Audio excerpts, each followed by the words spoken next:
Welcome back, ladies, and this one is for the ladies and ladies only.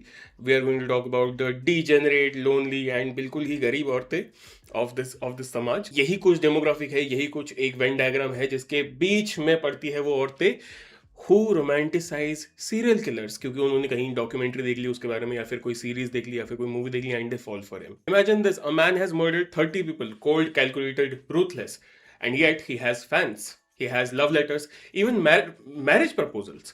Ted Bundy, when he was in prison, he used to get marriage proposals, and out of that, he chose somebody and made her his life partner. And no, this is not fiction, this is real life. And somehow Netflix made him hot. And before we talk about women who fall for serial killers and why they fall for serial killers, let's actually establish who a serial killer is. A serial killer isn't somebody who just murders people, right? He's not somebody who just goes on a killing spree, who just commits mass murder. He's not that person. A serial killer is somebody who has killed multiple people, usually more than two, and in separate events, and there is a cool off period between the two events. This isn't rage, this isn't impulse, this is patience and planning. And a serial killer is somebody who can just go back to his normal life after committing murders like nothing has happened, like it's switching tabs on a browser. And that's the scariest part. They don't always look like monsters. Even there are serial killers whose families do not even understand how our child or our husband or our father has turned into a serial killer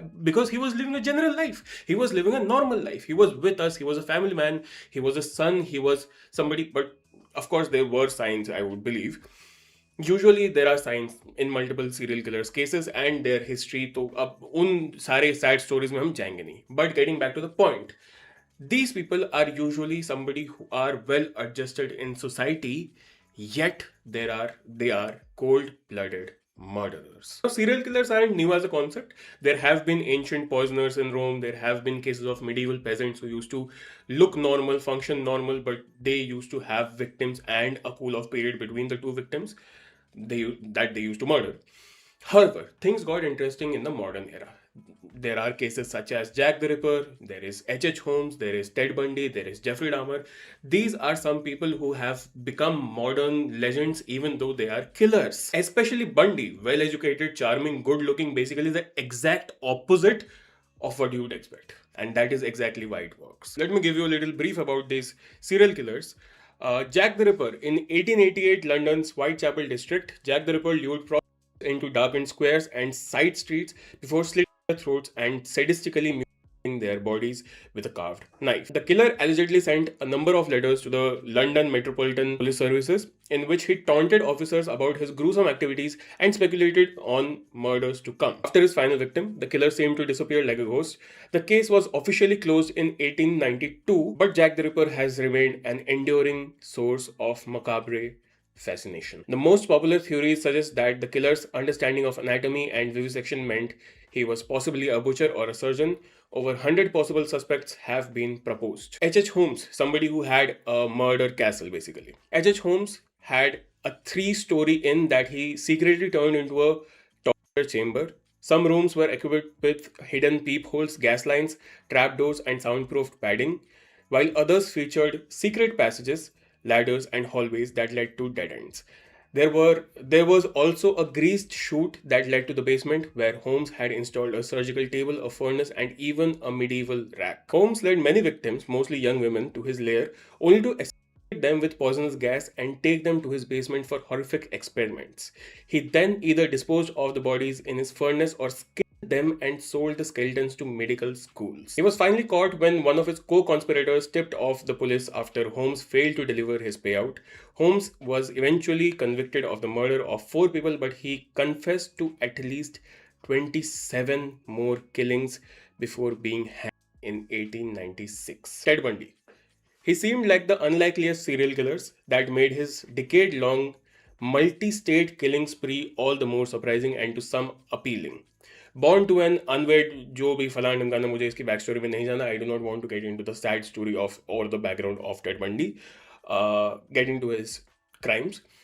He killed his first victim in Seattle in 1966. Focusing primarily on attractive college co-eds, Bundy committed a series of murders across the Pacific Northwest. He continued on to Utah and Colorado, killing several more women before being arrested. Despite being convicted of kidnapping, he managed to escape police custody not once but twice while awaiting trial in Colorado. He moved to Florida where he killed several members of a sorority and his final victim, a 12-year-old girl who he raped and murdered. This is the guy women celebrate. When Bundy was finally apprehended while driving a stolen car a week after his last murder, his trial quickly became a media sensation. It was the first murder trial to be fully televised and featured Bundy front and center acting as one of his own defense attorney.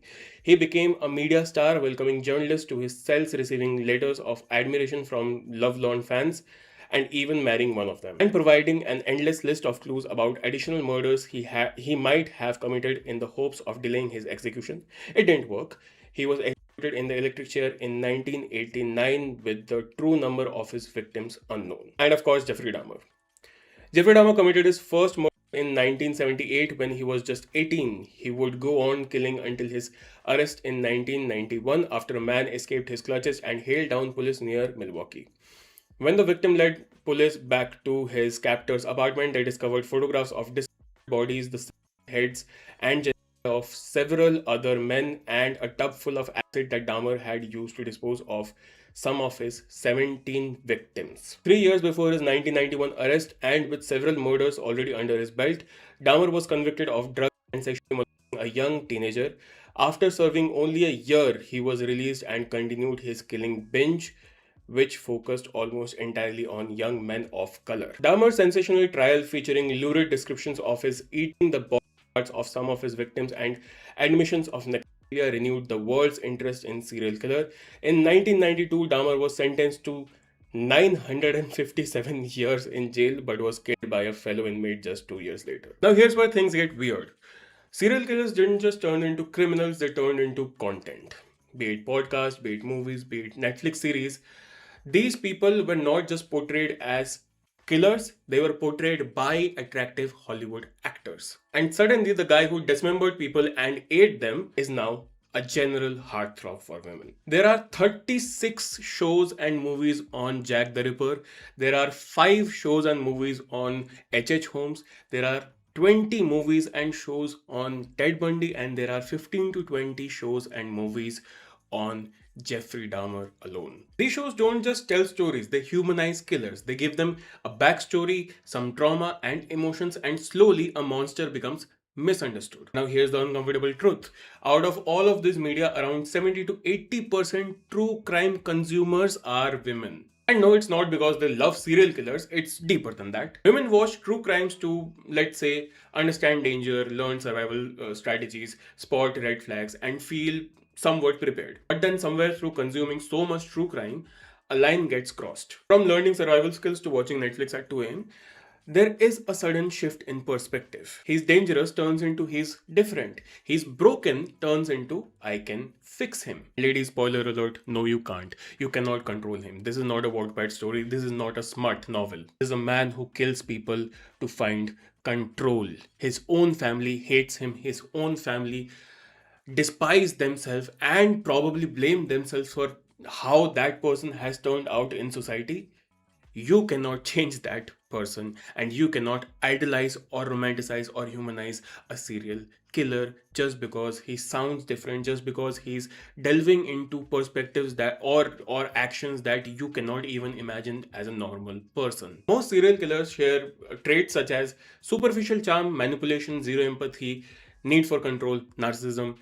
In other words, exactly the traits that a person needs to fit into social scenarios and make themselves look perfect in order to trap a victim.